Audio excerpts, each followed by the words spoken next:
সফল প্রধানমন্ত্রী দেশনেত্রী বেগম খালেদা জিয়া আল্লাহ মৃত্যুর সাথে পাঞ্জা লড়তেছে, খুবই অসুস্থ। আল্লাহ আপনি তাকে সুস্থতার জিন্দেগি দান করেন। আল্লাহ শাফাআত কামিলা দাইমা নসিব ফরমান, নেক হায়াত দারাজ করেন। আল্লাহ আকস্মিক দুর্ঘটনা থেকে হেফাজত করেন। আল্লাহ পুনর্বার সুস্থতা জিন্দেগি দান করে পুনর্বার দেশের খেদমত করার তৌফিক দান করেন। আমরা আজকে আপনাদের কাছে অনুরোধ করব, আবার বৃদ্ধ বনিতা মা ও বোনেরা সকলে মিলে আল্লাহর কাছে হাত তুলে দোয়া করবেন। হে আল্লাহ রাব্বুল আলামিন, তোমার কাছে আমাদের একটি চাওয়া, সেই চাওয়া হলো তোমরা আমাদের দেশনেত্রী বেগম খালেদাকে সুস্থ করে দাও, ওনাকে নেক হায়াত দান করো।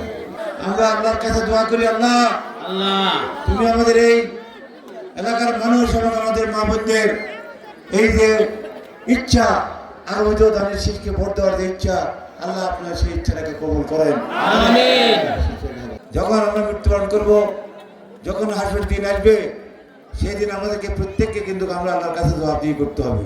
দুনিয়াতে তুমি কি কাজ করেছো, আমার হুকুম আকাম কি মেনেছো, রাসূল করিম সাল্লাল্লাহু আলাইহি ওয়াসাল্লামের তারিকাটা ঠিক মতো পালন করেছি কিনা নাকি, সেই হিসাবের দিন, সেই হাসরের দিন আমি যখন হিসাব দিতে আমাকে দাঁড় করানো হবে, আমি কোনো উকিল মুক্তার ব্যারিস্টার আমি দাঁড়াতে পারবো। এই জন্য আমি বলবো, এই দুনিয়াতে কোনো হিরার কারো শক্তি নাই কোনো লোককে বেচতে পারানোর, টিকিট দেওয়ার জন্য তাকে জান্নাতে যাবে, কারণ রাব্বুল আলামিনের একক ক্ষমতা।